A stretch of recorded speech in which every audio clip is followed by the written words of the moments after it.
Hello everybody, Christopher Guestwicki with Hilltop RV in Escanaba, Michigan here.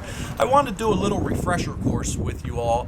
I find that a lot of people, after they go through their show-through orientation here at Hilltop, because they're taking in so much information, they forget some of the simple things. So we're going to start at the front of the camper and we're just going to go through a few minor things that people often forget about. So this is just a little tutorial, a little refresher if you will, on how the operations of this camper work. Come on with me up front.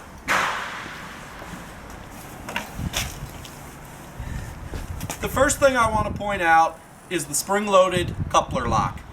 You'll notice that this lock locks in place and it literally cups around the ball. To get it off, you need lift up, feel the spring, and pull back. That disconnects you. Moving on to the second thing, this coach comes with a battery disconnect. A lot of people aren't aware of it. It's a little newer feature on some of the travel trailers, but when you're not using your coach, you can simply turn off your battery. Now when the battery is turned off, none of the 12 volt or battery accessories will work. When you want to use things such as refrigerator, slide out, things that can run off of the battery system, all you need to do is flip the battery switch on. That turns the house back on. Number 3, right in the front,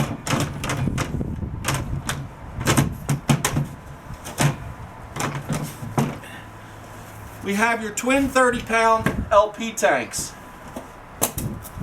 Now bear in mind, you can turn these both on. They are on an automatic changeover system. So if one tank were to empty, it will automatically go to the second tank. So you needn't run outside in your drawers when the heat stopped working. Make sense? Good.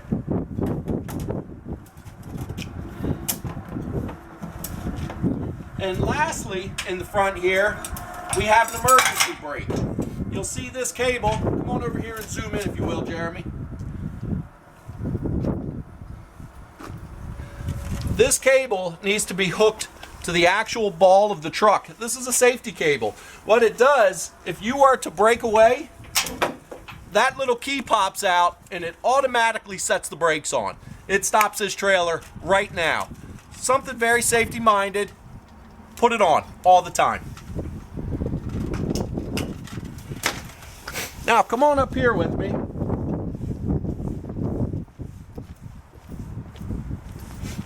A call that I get, not a lot, but every now and again, Chris, how do I grease my bearings? Well, bear in mind that with this camper, you've got a bearing buddy system. And all you need to do is pop the cap off with a little screwdriver,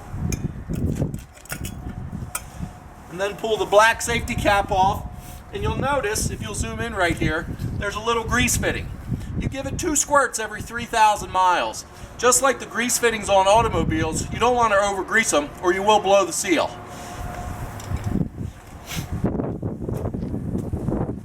Now, with campers becoming ever more popular, the outside kitchen. Very big, very important. I do hear this one often. Chris, is the outside refrigerator gas and electric? It is not. The outside refrigerator is only electric. To my knowledge, there is not a gas electric refrigerator available at this time for the outside kitchen.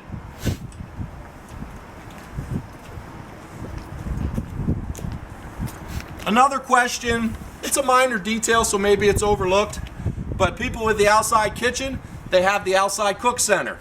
Where's my LP fitting, Chris? You'll notice it's right here, and it's always going to be within this vicinity.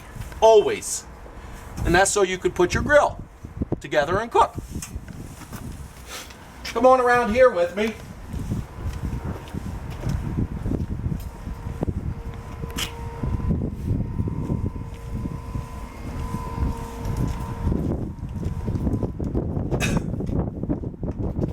You'll see in the pass-through storage, very wide storage, one of the most common things that people forget about: how do I winterize my camper? Now on this particular model, it comes equipped with the water heater bypass and the tube to pump the antifreeze. If you look right here, I pulled this panel off And you can actually see this valve. Can you zoom in on that? Now this valve right now is set to open so we can winterize, or close, excuse me, so we can winterize the camper. When you're ready to take it out for the spring, you simply close the valve off, and that allows you to put the water into the system and run it through the lines. Now when you're ready to winterize, the next 3 steps are important. You open the valve. Here's your hose. You stick this in the antifreeze. Okay? Just stick the bucket there, stick it right in the antifreeze. That's check number 1. Check number 2 is the hot water heater itself. When you're going to winterize, you pull out the anode from the hot water heater. Pull it out. That allows the hot water heater to drain.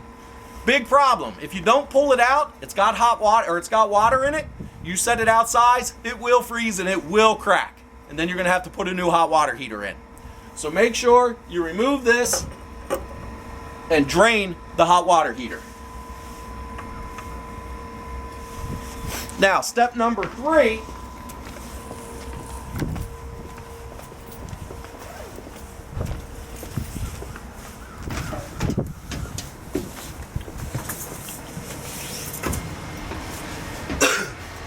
Is the actual hot water heater itself. This particular unit, we're in a 316 BIK Sprinter by Keystone. The hot water heater is right back next to the bathroom. That is in use. This is shut down. Remember, you have 2 valves. The first one that I showed you in the front, the secondary valve right here. Turn it to the left. You stick your antifreeze hose into your antifreeze, you hit your water pump. It then goes through the entire system and you are winterized. When you're ready to take it out for the spring, put your anode back in your hot water heater, flip your valve in the front, flip this valve straight up and down, and then put your water into your system. The hot water heater is probably the biggest thing that people ask me about. Come on with me, Jeremy. The next thing I want to point out is the refrigerator. RVs are equipped with both gas and electric refrigerators, okay?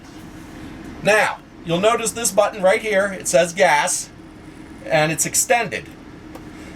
If you extend it and you turn the coach on, it is just going to run off of gas. You don't see the auto light lit. Now, when you're at a campground, push it in so it's on auto. When it's on auto, it'll run off of either gas or electric. And it wants to run off its most economical power source, which would be electric. So, say a thunderstorm came through. Power was knocked out. You lost power. When it's on auto, it will automatically jump over to gas. That way you don't lose your food. So just remember, button out for gas, in for auto changeover. Come on up here, Jeremy. The last thing that I want to show you, people get a little confused about because it's a big instrument panel. They're brand new to the camper. These are very self-explanatory, but I'm going to go over them just because. Water pump means water pump. Now remember, that's what you turn on when you want to winterize and when you want to use the camper. You can't hear it more than likely, but there's a light hum when it's on. Water heater. If there's no hot water in the water heater, very important not to turn it on because you'll burn up the hot water heater. But you'll see a light pops on when you're ready to use it. These are self-explanatory. You have porch lights, ceiling lights, floor lights, backup, automatic awning. More and more campers are coming with awnings now. Power awnings, not just awnings, power awnings. So you don't have to run outside in the middle of the night when there's a rainstorm. Makes sense. It's fantastic. Retract, self-explanatory. Extend, self-explanatory. And then you have your slide out buttons.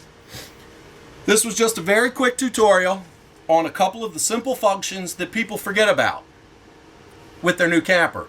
Now, if you have any further questions or you're ever at the campground whatever, and you can't remember how to do something, remember, Hilltop has a 1-800 number, 1-800-676-7848. You can call that number and speak directly to a technician if there's something that you just can't get figured out.